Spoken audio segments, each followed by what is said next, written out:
Well, Tunji Ariyomo is the coordinator at Keridolu Support Organization. Well, your man won. We're not sure if you have any challenge, any problems with this result or the process so far. Do you? Thanks so much. Good morning. First, we have to say a huge thank you to the people of Ondo State who freely expressed their preference on Saturday and gave our party and our candidate, Akeredolu, the victory. We are satisfied with the outcome. Whatever you see the PDP do currently is typical and expected.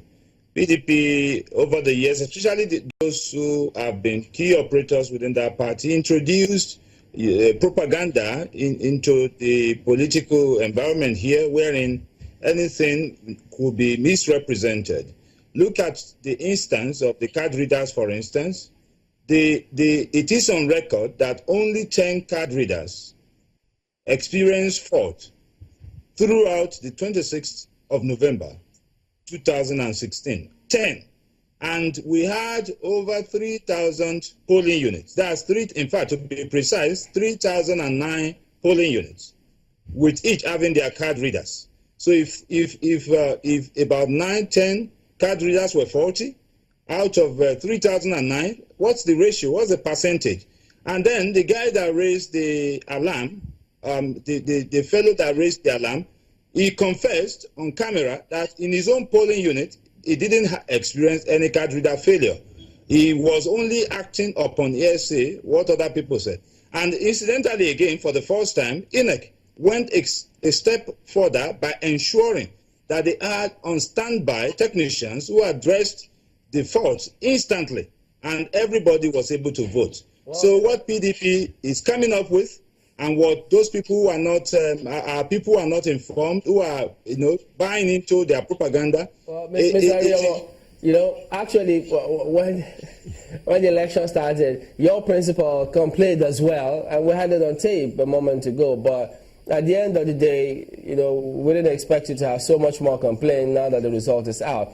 But it's not just about the PDP, because we also comments from the AD and the SDP. In fact, they went as far as accusing your party of buying votes on the day of the election, with security looking the other way. Thank you. They didn't just do that. In fact, they focused on me. I arrived in my ward. I went first to the central place where we all had registration.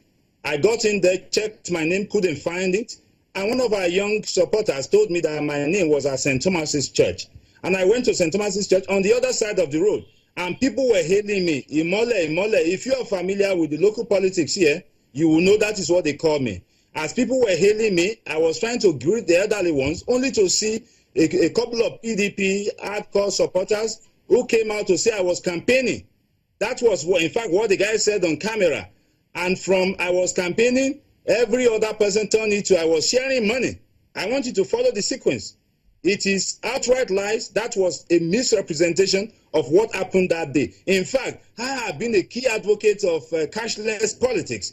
On a day before the campaign closed, I was somewhere in on Idori Road, where a young person came up boldly to say that they were looking forward to collecting money. And I chastised him that we represent something different. And everybody there hailed me and said, this is the new hope for Nigeria, and that this is the kind of direction we should follow. So what they did that day was just typical propaganda taken too far. And check the video they said they had. You will see that in that video, it was one young person who was very, very angry. And what caused the anger? The fact that we mobilized heavily and our people, supported us. We knew we would win Akure. In fact, if not for the intimidation of voters, so we don't dwell too much on that. I think your point noted, and just quickly moving ahead, there's also an allegation that your party has a hand in what is happening within the camp of the PDP. Yesterday we had the publicity secretary and a couple of other people who had spoken from the PDP side. They think that the APC had to plant someone to foment trouble within the PDP around Ondo State to give them victory. don't mind these silly talks. Now, the first thing we need to consider is, did the PDP crisis started just when we had this this gubernatorial election in Ondo State? Their crisis started way back. But as is typical with their operatives, they decided to be selective, forgetting that they've always had the McCarthy, the Sheriff faction a long time ago, and they were in court, even right here in Ondo State. So for the people of Ondo State, they are aware, they know, and they know the truth, they understand the truth, but they must get something to latch onto, and then they must get somebody to blame. Hence, and then who are you going to blame if you are not going to blame the APC? For Christ's sake, that is typical of sour losers, and we shouldn't make issue out of that. It is good that we're discussing it, but it's no issue. They were beaten fair and square by the people of Ondo State because they rejected the underdevelopment in the state, the wanton profligacy that they have inflicted upon Ondo State in the past 7 years. They assume that people are foolish, but the people thank you for talking to us at this point. We'll take a break, and we'll be back in a moment. Do join us again.